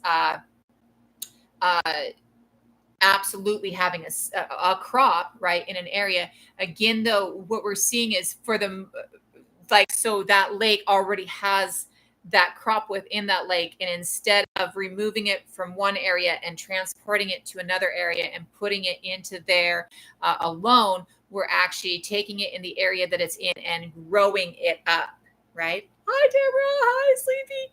We're taking it in the area that it's in and we're growing it up. We're not removing it from one area and transplanting it to another area. The farming that happens, so monocrop agriculture starts on the Nile, and it's perfect on the Nile. Before they dammed the Nile flooded yearly. And in the yearly floods of the Nile, the nutrients in the soil along the Nile were replaced every year. So then taking plants that actually naturally grow along the Nile, removing the other plants from the area and just kind of bringing those plants up, right, actually works along the Nile. But it only works in space where you have a yearly flooding that replaces the nutrients in the land. So when they take that and then they move it over to Mesopotamia, the Fertile Crescent, they're taking it, there's already barley and wheat and stuff like that in that area. But instead of growing it in the space that it's at and expanding it in the space that it's at, they're clearing land and then planting. And they're doing it in a space that does not have the yearly flood. So it does not have the replacement of the nutrients in the soil every year. And then that in and of itself causes it to fail. We see actually our first city is Angazal at 9,000 years ago, our first agricultural based city in Eurasia, and it fails. within 300 years. It's caused climate destruction in the area based on that.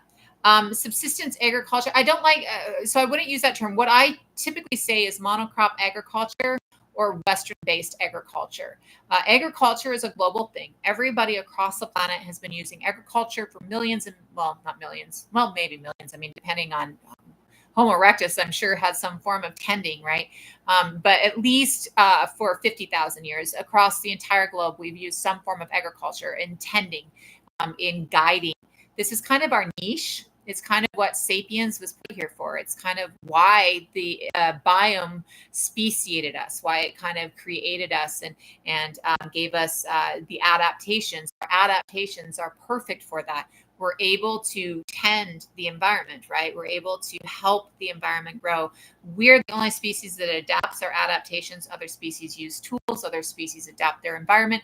We're the only ones that adapt our adaptations.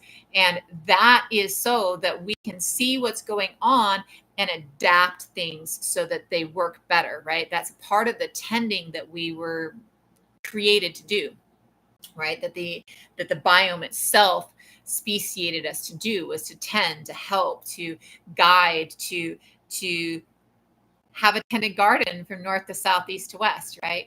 Those things are absolutely in a base part of us, right?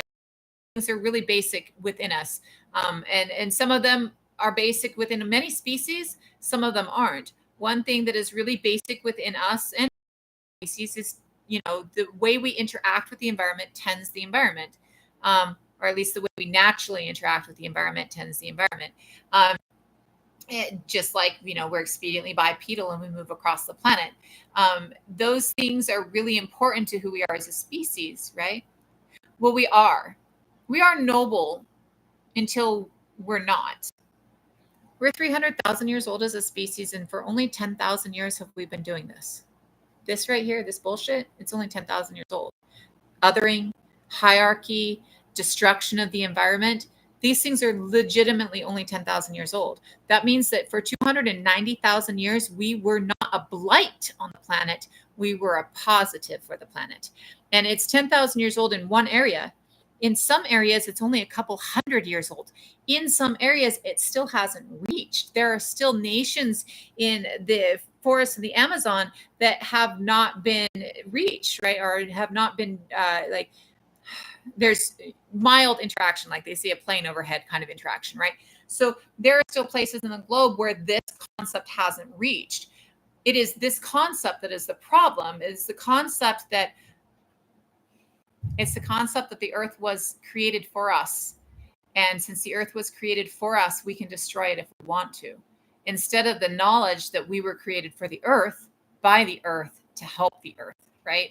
When you move away from an animistic thought process or tradition that is interaction with the world on a positive level, tending, where your spirituality, where your concept of self is based on the tending and governance of the world around you, like a positive interaction of the world around you. When you move away from that, then we absolutely become a huge negative, right? Yet when you look at the 290,000 years before that, we were a positive for the environment that created us to be a positive for it. This is really just about the fact that somebody got MPD and decided his narcissistic ass was the child of a god and decided to hoard shit, right? And that just passed down. MPD, the mutation that causes MPD, there's a gene that you have. So like MPD happens through a combination of having a gene and having trauma. So the gene, if we see that gene starts in our first God King, if you look at it, you see that across history, across written history, we see that people married kings and queens or up into the royalty. If you were down here on the scale, you tried to marry higher so that you could ensure that your children lived, so that you can ensure that you had food, so that you could ensure stability and safety, right? And so everybody is trying to marry into the nobility. If the nobility has a gene for narcissism, then everybody marrying into that is going to pass it down, right? So yeah, it's the aggressor gene. There's a gene, and there's like a couple of different things that go along with it, right? It's an aggressive gene. I mean, and I don't like, I know that it's there, right? Yet I also know that you have to have a trigger, like N as in Nancy, NPD. You have to have a trigger for it to take effect. Just like any other recessive gene, you have to have a trigger for it to take effect. It's a recessive gene, right? You have to have a trauma happen to activate the gene, and then you end up with MPD. If we're all marrying narcissists and it's a genetic thing as well as a trauma thing, the narcissists are inflicting the trauma and they're giving the gene. And so we're passing down narcissism, right? And so if you pass down narcissism, you get to a point where everybody believes that they're so god awful special that they don't have to take care of the earth, right? So god awful special. And this is where you also get that concept that, the earth was created for us as a gift to us, and therefore we can destroy it. I don't think I have my books out, but I usually like to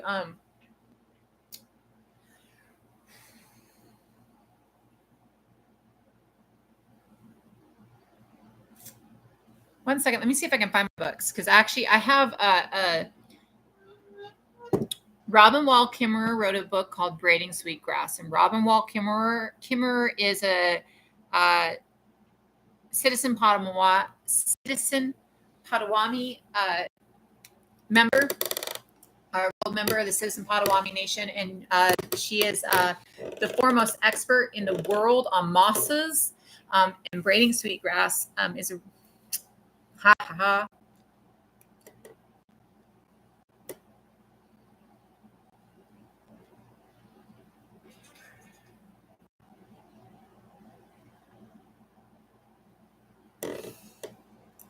telling you, this app. Give me a second. Let me see if I have it out. I just had to remodel or redo my entire house, and so not everything is where I need it to be.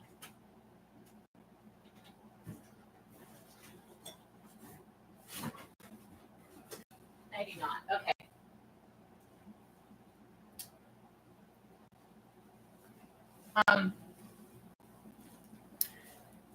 I will put up, and it is also on my website, a link to Braiding Sweetgrass, and you can find it in your local library as well. But it is a book that is really, really amazing. And what I usually try and read is, she tells the story of Sky Woman, which also tells the story through her nation's lens of why Turtle Island is Turtle Island, in widdaord.com. It's just my name with a .com after it.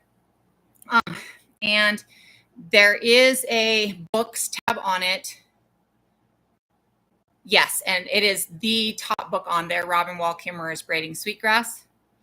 If you click on the link, it is an Amazon thing. But you can also take that name, and literally I find it in the local library. It's also in your local library. She's the one who reads it. So if you can get it the audible of it through the local library for free, then you can actually listen to her. And she, some people are born storytellers, right? Some people are born with that weight and that wisdom in their voice, and you can just hear it in her. Absolutely. Maybe if I can remember how to do it.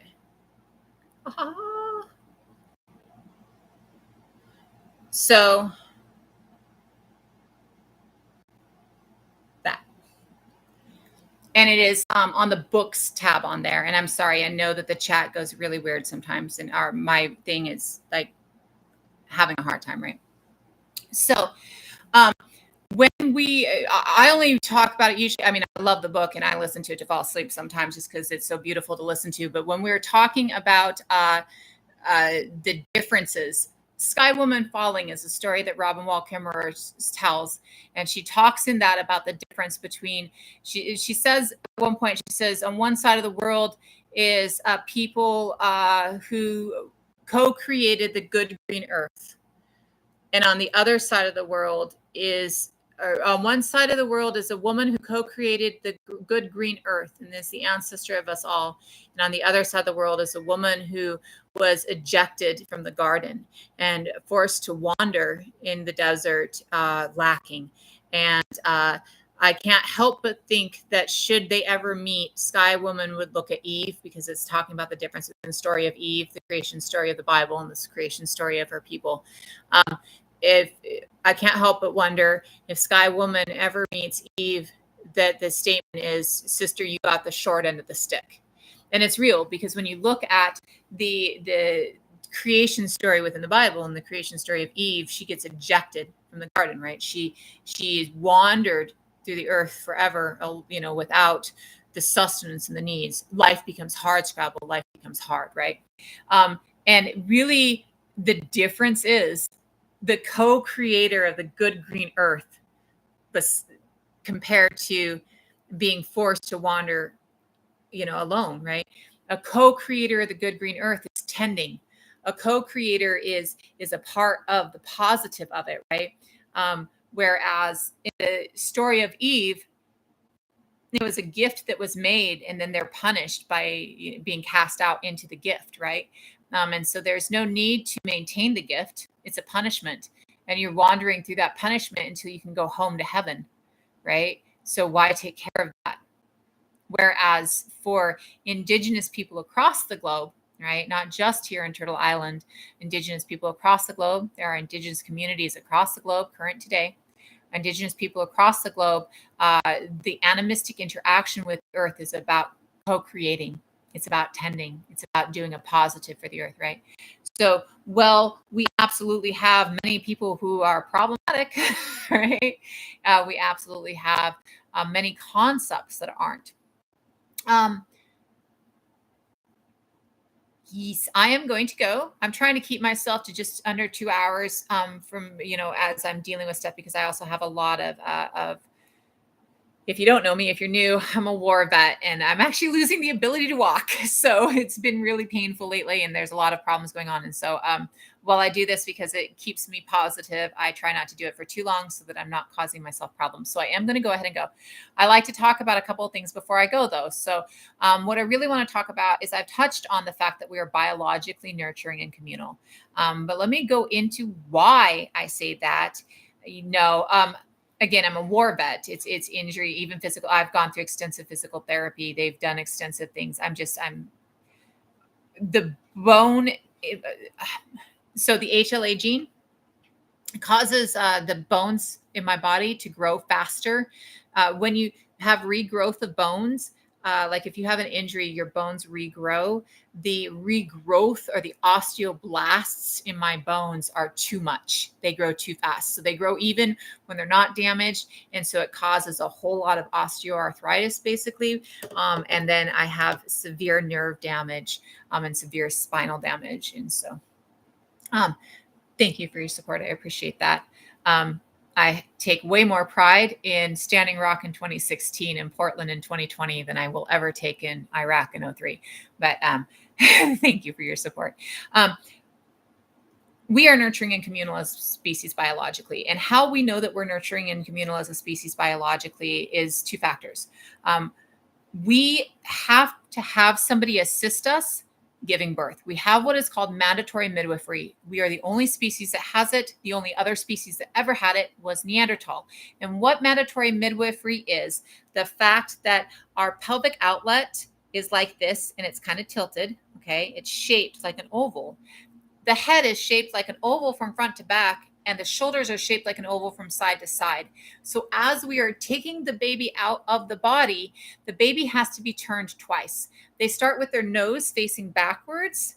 Every other species, their babies start with their nose facing forward. So I can reach down between my legs and pull the baby up to my chest. This is how all primates give birth, except for us. They can reach down, pull the baby up the chest. The baby is really small compared to their pelvic outlet, and they're facing forward. So as they pull them up, they're not damaging the spine. With us, our babies start facing backwards, nose backwards. We have to turn them a quarter turn to get the head through this, right? Sideways through this. And then we have to turn them another quarter turn to get the shoulders through. So we have what we call mandatory midwifery. We must be assisted in our childbirth. This means that biologically we have a mandatory need for community. We must have other people there to be able to give birth. We also have more life stages or brain development stages from neonate to full brain development than any other species ever. Neanderthal had 4, we have 5. Those 5 life stages, they're about the way that our brain develops. It's why we have an extremely malleable concept of thought, why we're able to come up with new ideas. It's because we have extended periods of brain development. Most species, like if you're a snake, you don't even know your mom. Like the egg hatches and you go, right?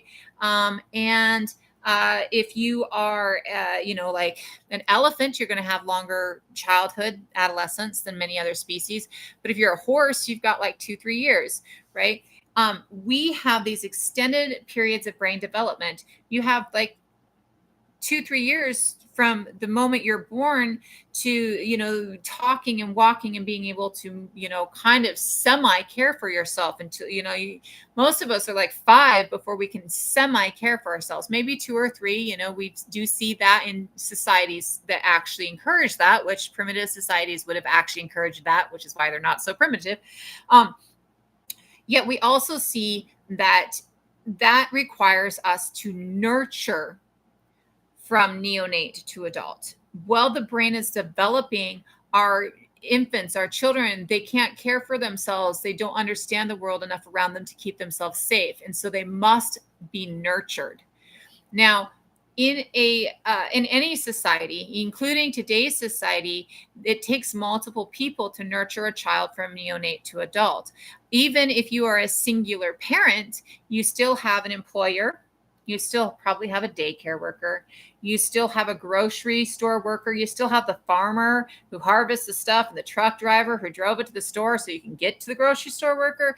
There are still multiple people involved in all of the needs to get to adult. The needs for sustenance, the needs for safety, the needs for space, right? So in a community, 40,000 years ago, you need roughly at least 30 people. 30 people is going to be your base need for any community, because you need at least 10 people who can go out and perform the outside functions like hunting or gathering. You need the same amount of people to hunt as you do to gather, because of the fact that there are predators all around you. So if I'm out hunting game, I might be able to take down a large elk on my own, yet I need people to watch to make sure that there's not a mountain lion coming over my shoulder. Right. So you need multiple people when you're hunting. You also need multiple people where you're gathering. If you're out berry picking, you need people to watch to make sure the bears aren't coming too. Right. So we need multiple people to hunt and multiple people to gather.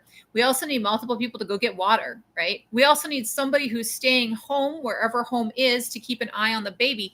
And probably somebody, depending on the age of the child, who is keeping an eye on that screaming, running toddler, and somebody who is keeping the fire going. Because the person who's keeping an eye on the screaming, running toddler is not going to be the same person keeping the fire going, because you want to keep the toddler away from the fire, right? So you're going to see that it takes at least 30 people to raise a child from neonate to adult, to nurture. And every single member of that community needs to nurture that child. A jack of all trades is a master of none, but oftentimes better than a master of one. We as a species master multiple trades, or are able to conceptualize multiple things.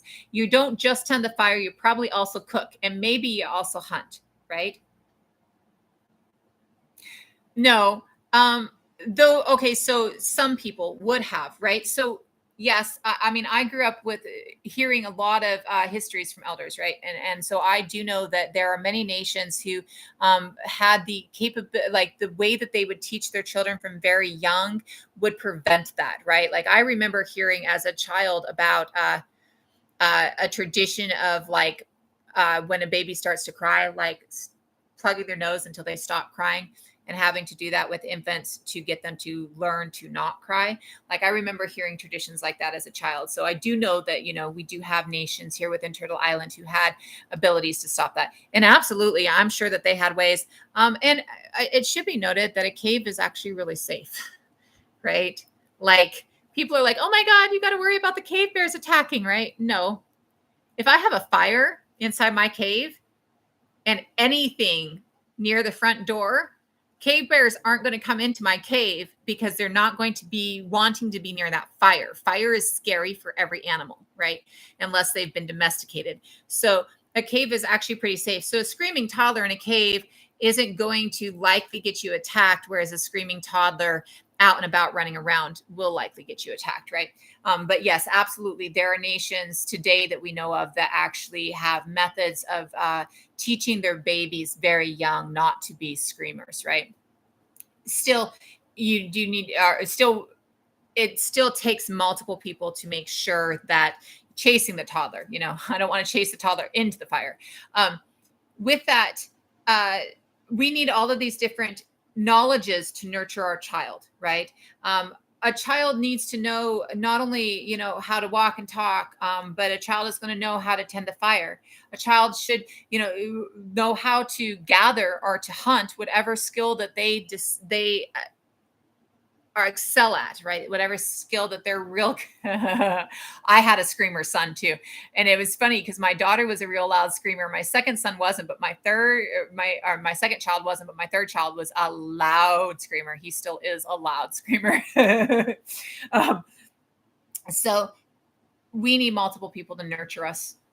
We also have studies that were done like in the 50s that a lot of people have heard about, that where they took orphans and they separated them by 2 rooms. And in one room, they nurtured the orphans, and in the other room, they didn't. They'd prop their bottles and change diapers, but they wouldn't touch them. They wouldn't interact with them. And they found that the orphans who were not interacted with have what we call failure to thrive. They died because they didn't have nurturing. So we need nurture and we need community. We live in a time where everybody is trying to gaslight us that community and nurture is a bad thing. Don't take care of the houseless. Don't take care of each other's children. Don't take care of each other. Did they earn the bare base necessity for life? No. Well, then why should we give it to them? Like, we live in a society today that is really, really, really problematic when it comes to that. And it really has taught us that nurture and community is almost an evil thing, right? They teach us it's love as they're teaching us hateful acts, right? So many of us are dealing with this and have extensive depression or anxiety, or we're aware that there's a problem, but we can't figure out what the problem is. So we identify it as us. So if you are dealing with these things, if you are dealing with if you're dealing with the feelings of depression and anxiety that really come, oh, that's pretty, thank you, that really come from living in this society today, please be aware that that is a healthy response to an unhealthy society. We are nurturing and communal, and society tells us we shouldn't be. And most of us don't get any nurture or any community, right? We're taught to be disconnected. And because of that, many of us are dealing with anxiety and depression. It is a very, very healthy response to a very, very unhealthy society. So give yourself some grace. All of us are born with the right to life. The ability to breathe, being a living, breathing human being gives you the right to life, right? You have the right to be alive, right? To be alive requires nurture. And many of us aren't getting it. Okay. You are worthy of love just by breathing. You are worthy of the things that sustain life just by being alive. You don't have to do anything. You don't have to be exploitable. You don't have to work for other people. You don't have to do shit for other people to be worthy of love, to be worthy of community. Now, don't get me wrong. We should always work for community. We should always be in that commingling thought process of I take care of you and you take care of me. Unfortunately, for most of us, if we're taking care of others, people aren't taking care of us back because only half of us believe that. Okay. So please remember today that just by breathing, you are worthy of love, you are worthy of community, and you are worthy of compassion, empathy, nurturing, and realize that there's nothing wrong with you. There's something wrong with the world that we live in. And it really takes being aware that there is something wrong to be able to change the something wrong. So not only are you worthy just by being alive, if you are aware that there's something wrong, this increases your worth to the community and to society, because it is only by being aware that there is something wrong that we can actually affect change within society, that we can actually affect change to what we're dealing with. So remember today. I'll be right back. I know I just did it again.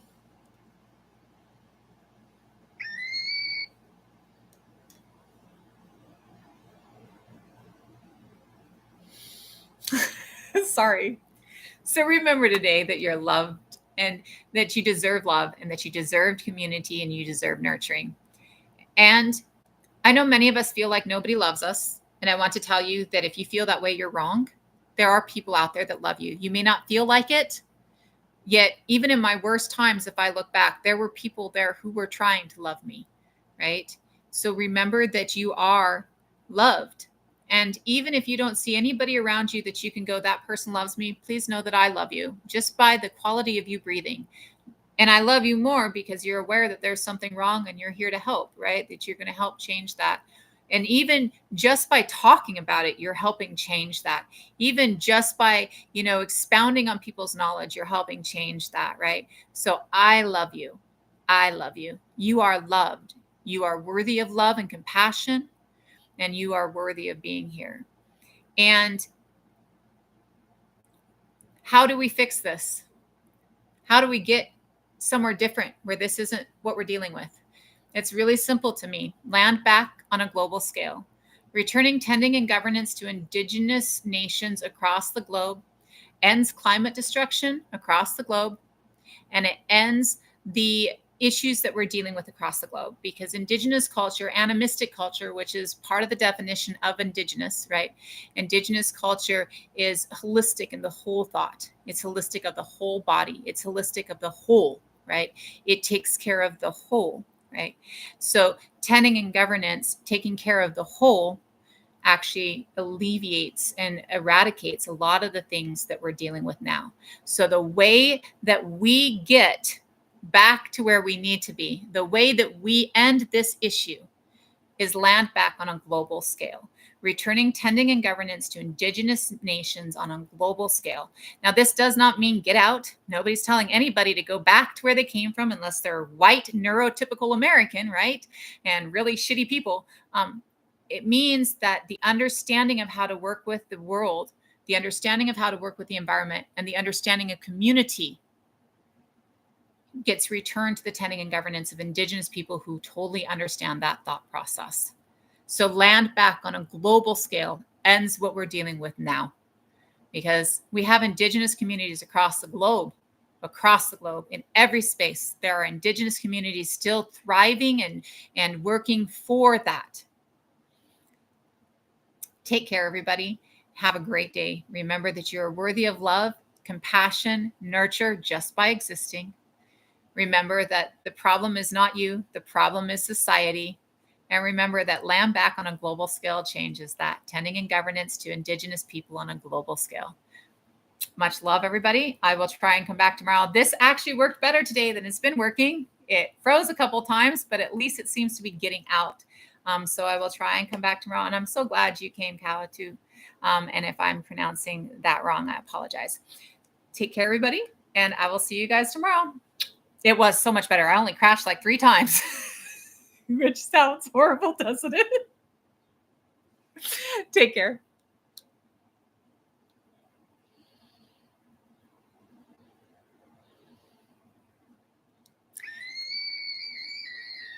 Take care, YouTube. Have a great day. Much love. Remember that you are loved. And remember that we've got this. We'll take care of it. Have a good one.